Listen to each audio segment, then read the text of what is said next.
Sumainyo ang Panginoon. At sumaiyo rin. Ang mabuting balita ng Panginoon ayon kay San Mateo. Papuri sa iyo, Panginoon.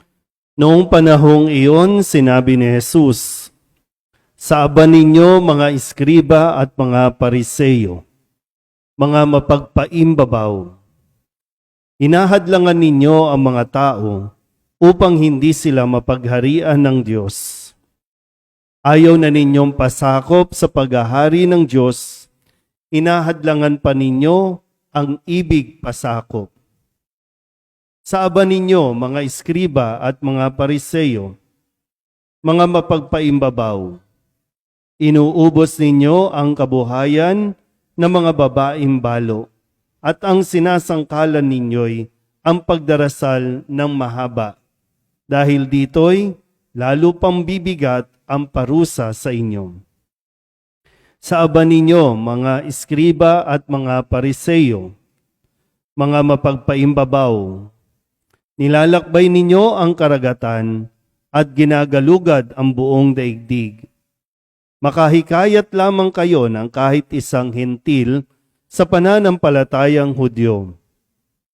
At kung mahikayat na'y, ginagawa ninyong masahol pa kaysa inyo. Kaya't nagiging ibayo ang dahilan para siya'y parusahan sa impyerno. Sa aba ninyo, mga bulag na taga-akay, itinuturo ninyo na kung ipanumpa ninuman ang templo, walang anuman ito. Ngunit kung ang ipanumpa ay ang ginto ng templo, dapat niyang tuparin ang kanyang sumpa. Mga bulag, mga hangal, alin ang mas mahalaga, ang ginto o ang templong nagpapabanal sa ginto? Sinasabi rin ninyo na kung ipanumpa ninuman ang dambana, walang anuman ito. Ngunit kung ang ipanumpa ay ang handog na nasa dambana, dapat niyang tupdin ang kanyang sumpa. Mga bulag, alin ba ang mas mahalaga, ang handog o ang dambanang nagpapabanal sa handog? Kaya nga, kapag ipinanumpa ninuman ang dambana, ipinanunumpa niya iyon at ang lahat ng handog na naroon. Kapag ipinanumpa ninuman ang templo, ipinanunumpa niya iyon at ang tumatahan doon. At kapag ipinanumpa ninuman ang langit, ipinanunumpa niya ang trono ng Diyos at ang nakaluklok doon." Ang mabuting balita ng Panginoon. Pinupuri ka namin, Panginoong Hesukristo. Maupo po ang lahat. Isang magandang gabi po sa inyong lahat.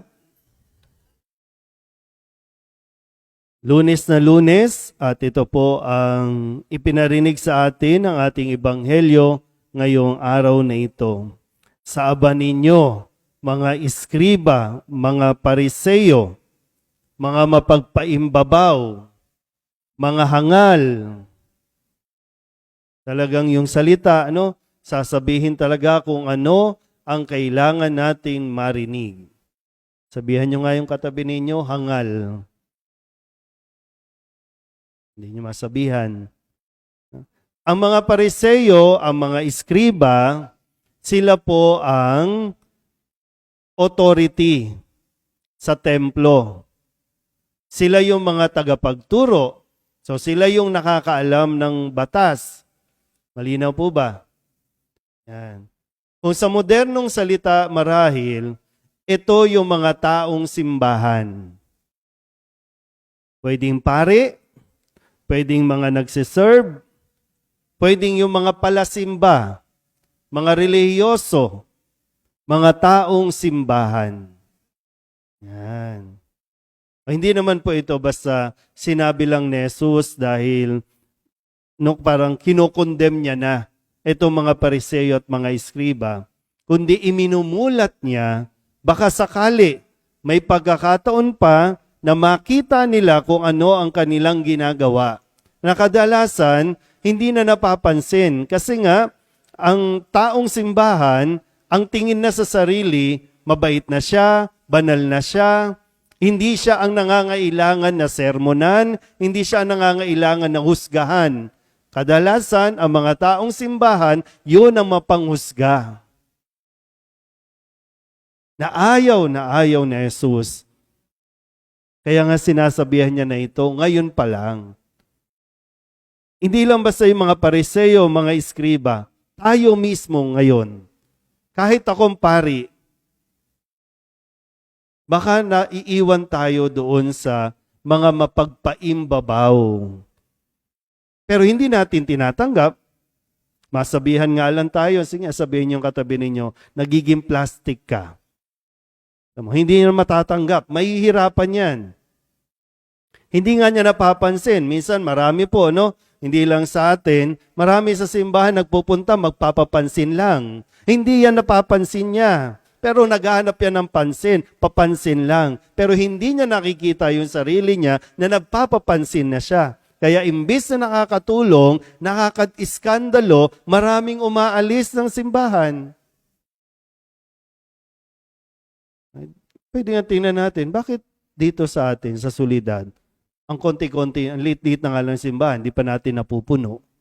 O pwede tingnan natin, ano bang mga nakakahikayat ba tayo ng mga ibang tao? Kasi hindi, ang liit na nga, hindi pa natin mapuno. Kamusta ba tayong mga naglilingkod sa simbahan? Kamusta ba tayong laging nasa simbahan? Kumbaga, pinapaalala din dito, no, na may responsibilidad ang bawat isa sa atin. Kasi ang simbahan, lahat tinatanggap niyan. Itinatag, itinayo ni Jesus ang simbahan para sa lahat. Lalo tigit para sa mga makasalanan na naghahanap ng kanlungan. Pero hindi sinasabing, dito tayo gumawa ng kasalanan. Sa mga nagsiserve dito, sa mga miyembro ng organisasyon dito, hindi ko alam kung naranasan niyo ito, no? Pero nung hindi pa kayo miyembro ng anumang organisasyon, tahimik ang buhay niyo, di ba? Tama ba? Pero sinubo kayo, nung pumasok na kayo dito kayo natutong manchismis. Dito kayo natutong, sa iba po, no, may mga kwento na doon ka natutong umibig sa taong may asawa na, kamiyembro, kaorganisasyon. Pati pare, inakit, naakit. Hindi ito yung paraan na hinuhusgahan natin, kundi kailangan natin makita yung mga sarili natin. Pumasok tayo, tinanggap tayo, inaanyayahan tayo ni Jesus na pumasok lahat. Pero baka yung mga nasa loob ang nagiging sani para hindi maging mabuti o maging banal yung mga paparating pa lang. Kasi nga, yun tayo mga nandito na, hindi natin sinusuri ang ating sarili kung tayo ba ay nagiging mas mabuting tao o parang mas naging worse pa tayo na parang okay na, doon ka na, huwag ka na sumali. Kaya nagiging mapagpaimbabaw. Tataas-taas tayong kamay, kanta-kanta, yawe-yawe. So mga batang ito, napaka-inosente pa. Kailangan mabantayan. Baka pagdating ng araw, maimpluwensyahan ng hindi maganda sa loob mismo ng simbahan. Kaya malaking responsibilidad. Pag sinabing taong simbahan ka, mag-iingat ka sa pagpo-post, mag-iingat ka sa mga sinasabi mo, kahit sa social media, taong simbahan ka. Sasabihin nyo, kalayaan ko to . Pero wag mong kakalimutan, taong simbahan ka na mayroon kang responsibilidad. Na po pwedeng dahil sa'yo, minsan naisip nyo ba minsan na taong simbahan ka, pero yung mismong pamilya mo hindi nagsisimba? Magandang tanungin, bakit? Kasi po pwedeng walang nakikitang magandang halimbawa sa akin. Taong simbahan ako eh. Pero baka yung lumalabas sa bibig ko, puro mura, puro judgmental, o panguhusga. Eh, taong simbahan ako eh. Kung sasabihin mo na wala akong pakialam, eh, baka nararapat lang nasabihan tayong mga hangal, mga mapagpaimbabaw. Di bali ng 3 lang nasa simbahan. Basta't hindi ito ang maging dahilan at lalo tigit sana hindi tayo yung dahilan kaya walang pumapasok na simbahan ng mga tao dito. Minsan iisipin nyo rin, no? Minsan naririnig nyo ako nagsasita. Isipin nyo, bakit walang tumatabi sa inyo? Pag kayo nagsisimba dito, bakit walang tumatabi? Yan. Pwedeng ganun din, no? Iniiwasan ka ba? O talagang hindi, yung bang pag nagsimba ba dito, mapapadasal sila kapag katabi ka o lalong mayayamot, ay hindi na ako babalik dyan. Hindi na ako magsisimba dyan.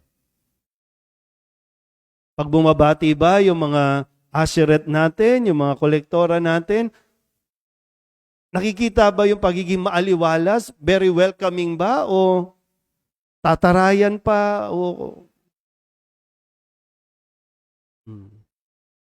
Maraming ganyan ang nangyayari sa simbahan.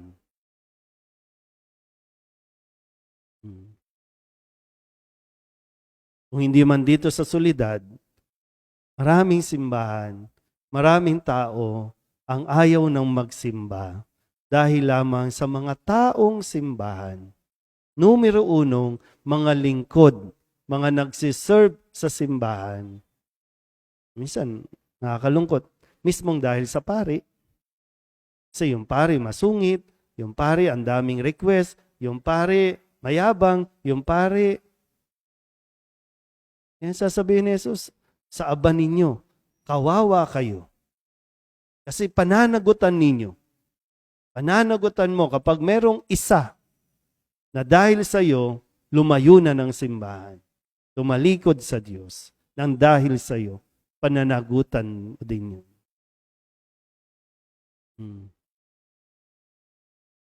Ano?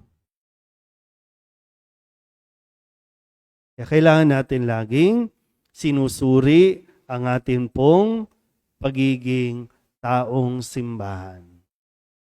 O pwede pong sa harapan natin, sa dito, o pwedeng maitago mo. Pero sa Diyos, hindi tayo makakapagtago ng tunay nating katauhan. Madaling magsabing, bawal yan. Pero kung tayo ba ay gumagawa nito o hindi, alam yan ng Diyos. Amen?